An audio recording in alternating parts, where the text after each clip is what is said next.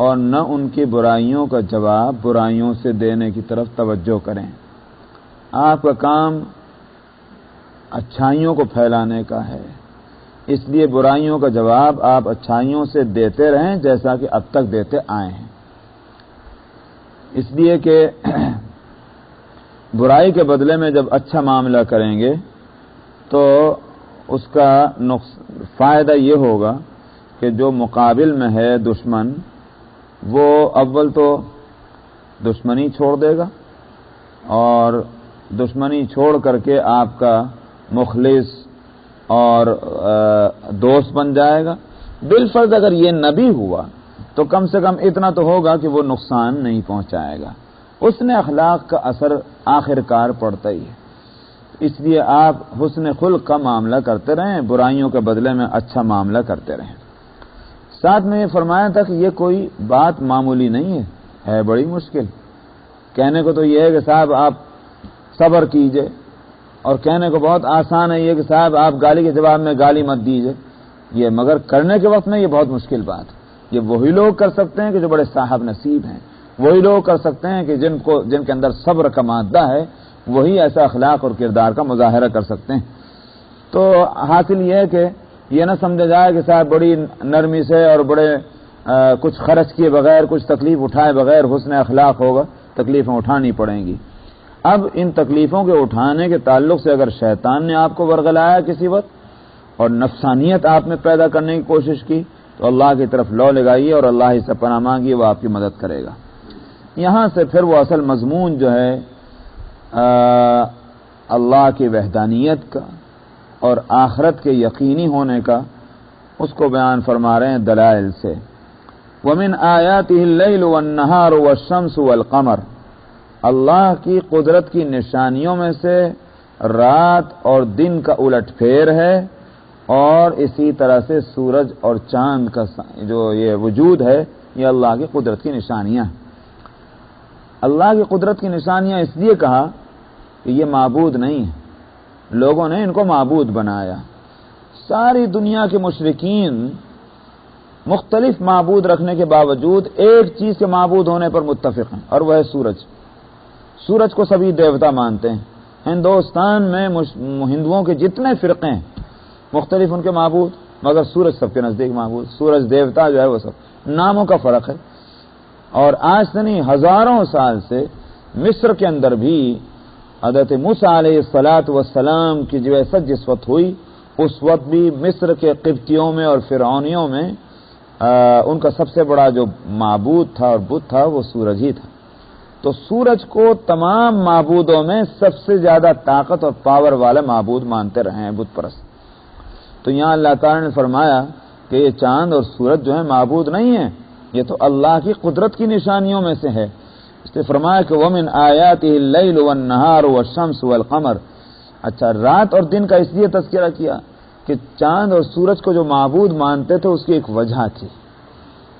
وہ آپ کو وہ آیتیں یاد ہوں گی جو حضرت ابراہیم علیہ السلام کے تذکرے میں ہے۔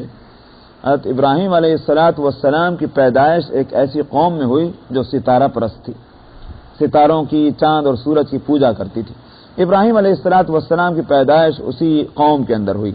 تو قرآن حکیم میں ابراہیم علیہ السلام کا ایک یوں کہیے کہ ان کا تذکرہ کرتے ہوئے ایک بات کہلوائی، اور وہ یہ کہ وَإِذْ قَالَ إِبْرَاهِيمُ وَكَذَلِكَ نُرِي إِبْرَاهِيمَ مَلَكُوتَ السَّمَاوَاتِ وَالْأَرْضِ وَلْيَكُونَ مِنَ الْمُوقِنِينَ فَلَمَّا جَنَّ عَلَيْهِ اللَّيْلُ رَأَىٰ كَوْكَبًا۔ جب رات اندھیری ہوئی اور ابراہیم نے دیکھا ستارہ چمکا، تو اس کی چمک دمک کو دیکھ کر ابراہیم علیہ السلام کہنے لگے یہ میرا رب ہے، ھذا ربی، یہی میرا رب ہے۔ تو نئی بات انہوں نے نہیں کہی، بلکہ جو ان کی قوم کہتی تھی اسی بات کو انہوں نے دہرایا، یہ میرا رب ہے، چاند یہ جو ستارہ نکل کر آیا۔ اس کے بعد جب وہ چھپ گیا، کہنے لگے چھپنے والا بھی کوئی معبود ہوا کرتا ہے، وہ خدا نہیں ہو سکتا جو چھپ جائے، یہ میرا خدا نہیں، انکار کر دیا۔ اس کے بعد پھر کچھ راتوں کے بعد اب چاند نکلا، تو ابراہیم علیہ السلام کہنے لگے یہ زیادہ چمکدار ہے، یہی میرا رب ہے۔ ظاہر ہے کہ یہ بھی عقیدہ تھا ان ستارہ پرستوں کا، ان کی قوم کا، جب وہ بھی چھپ گیا صبح وہ کہنے لگے یہ میرا معبود نہیں، میرا خدا نہیں، اس لیے کہ چھپنے والا خدا نہیں ہو سکتا۔ اس کے بعد صبح ہوئی، سورج نکلا، کہنے لگے کہ یہی معبود ہے، یہ میرا رب ہے اور یہ سب سے بڑا ہے، ھذا ربی ھذا اکبر، یہ میرا رب ہے، یہی سب سے بڑا ہے تمام ستاروں میں۔ لیکن فلما افلت قال یا قوم انی بریء مما تشرکون، جب وہ بھی شام کو جا کر چھپ گیا، کہنے لگے میں بیزار ہوں ان باتوں سے کہ جو تمہارا عقیدہ ہے۔ ابراہیم علیہ السلام نے یہ ساری باتیں کیوں کہیں؟ تاکہ قوم کو ان کی غلطی سمجھ میں آ جائے، قوم اس عقیدے میں کیوں مبتلا تھی۔ وجہ اس کی یہ تھی کہ ان کی نظر تھی ستاروں اور چاند اور سورج کے پڑنے والے اثرات کے اوپر۔ آج بھی لوگ مانتے ہیں، سائنٹسٹ اس بات کو تسلیم کرتے ہیں کہ ستاروں کے اثرات جو ہیں وہ زمین پر اور زمین کی پیداوار پر اور زمین پر بسنے والی مخلوق پر پڑتی ہیں، ستاروں کے مختلف اثرات